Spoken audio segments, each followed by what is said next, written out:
All right, welcome everybody. Today we're looking specifically at the North. So we start to see the rise of a regional Northern identity and especially the rise of a regional Northern economy. You start to see massive economic development occurring, especially after the War of 1812.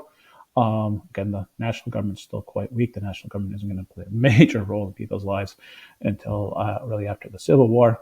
And so we start to see the transformation of the North led by the state and local governments, also by private entrepreneurs, private businesses are going to be key. And so the end result is the transformation of the North. Again, it's still going to be largely agrarian, but to a much more market-based economy. So even if you're a farmer, now you're producing, say, wheat or corn for a regional market as opposed to subsistence agriculture. So you see individual farmers moving from specialized crops moving into specialized crops that they would actually sell for cash. And so the deal is, if you're going to have an effective industrial revolution, you have to have an agricultural revolution, you have to have the commercial revolution, you have to have a transportation revolution. And so really what we see is the rise of transportation during this time period. Roads are key, right? We start to see people realizing that roads are profitable. You can make money from roads. Roads are both private, being pushed by private enterprise and by the national government.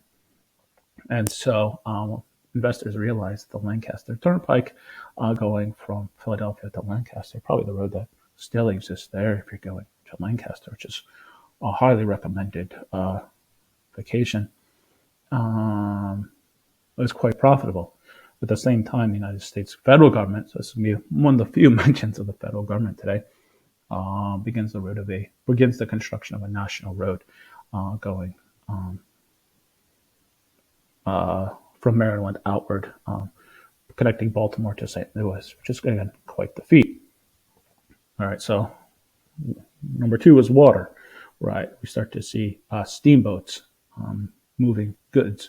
Goods always are cheaper to move by waterways than by overland roads. It's just much more effective, especially when you're thinking about cotton. With cotton, if you're going to bring cotton to the ports, it's lightweight, it's easily transportable, it's easily bundled, and so it's going to be quite easy to bring cotton from the interior of the South to the ports. You can imagine the combination of a highly combustible steam engine with cotton. So there's lots of onboard ship fires and exploding boilers. It does happen, but again, we see steamboats going up and down the waterways of the United States. In the United States, from the Connecticut River to the Mississippi, is just blessed by amazing waterways that are highly navigable and easy for transportation. So we start to see this amazing engineering feat to bring water to where there isn't any water. And so if we want to link the Great Lakes to the Hudson River, you have to have this huge waterway traversing New York State. I mean, this is a 363-mile project. It takes almost a decade, 1817 to 1825, so 8 years. But what it does is it dramatically decreases the cost of shipping and goods. I mean, this is the 95% reduction, right? Because waterways are a lot cheaper than actually overland roads. And so you can still travel along and traverse the Erie Canal today. So land values along the canal skyrocket. We start to see the rise of new cities along the canal, Syracuse, Rochester, and the industry in the state's booming, as well as these interior farms that previously could never effectively reach the New York market, let's say, or the international market. It's also very connected to immigration, as we'll see, as relies heavily on migrant labor, especially Irish migrant labor. And you see local farmhands and African-American workers, but it's grueling, it's dangerous work, it's poorly compensated work. It's Irish laborers escaping the potato famine. And they have to deal with harsh working conditions that are just absolutely miserable. There's no safety. It's back-breaking work. Workers are dealing with the canal using picks, shovels, and wheelbarrows, so mostly by hand. They're blasting through rocks without dynamite, so crude gunpowder to blast through rocky terrain, leading to frequent injuries and deaths. There's swampy areas leading to frequent malaria outbreaks, something we don't really associate with the U.S. North. Other people are dying of disease, illness, exhaustion, or other accidents. And workers are paid between 50 cents to $1 a day, often with a large portion of this being taken by their bosses or subcontractors. There's hostility and discrimination against the Irish working for allegedly undercutting the wage, but it is like a hugely important symbolic project. So what we see then is a shift away from New England farms, right, that are small and unprofitable now to these major upstate New York farms, which are just huge. If you ever go to upstate New York, there's a lot of land up there. However, what we see is that canals quickly get replaced. So you spend all this money, this huge investment into canals, and it quickly gets replaced by railroads. Railroads don't freeze. They're easier to build. They don't need water. They're just more reliable and faster. And so what you see is the quick replacement of canals, which are very labor intensive and huge investments, with actual railroads. And you can see that the U.S. North is going to be dominated by railroads connecting the major cities. And you don't have to be a port city anymore to make money from trade. And the interior, growing stuff, is going to be highly linked to the port cities of the United States.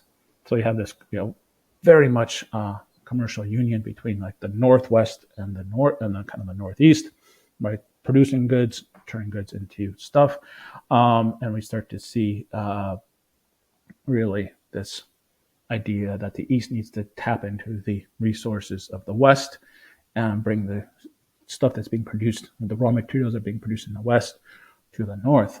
All right, and so this pushes the overall regionalization. The South is raising cotton to move to Great New England and Britain. The West is growing livestock to feed factory workers in the East and also to Europe. So it's really a transnational, international component to this.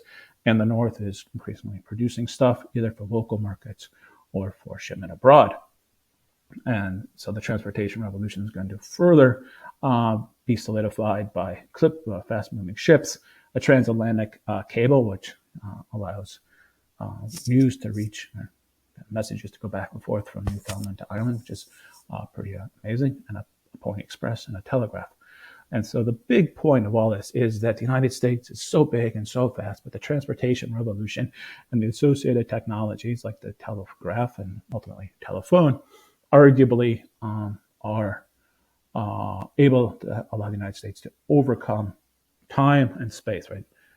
Now time and space are being dominated and goods can move quicker, and the country is going to be, especially the North, is going to be more integrated than ever before. But again, think about the 19th century as overcoming the twin challenges of time and space, and railroads certainly are able to do this. But the North is going to be highly integrated, and there's going to be a push for manufacturing now that you can feed the workers in the cities.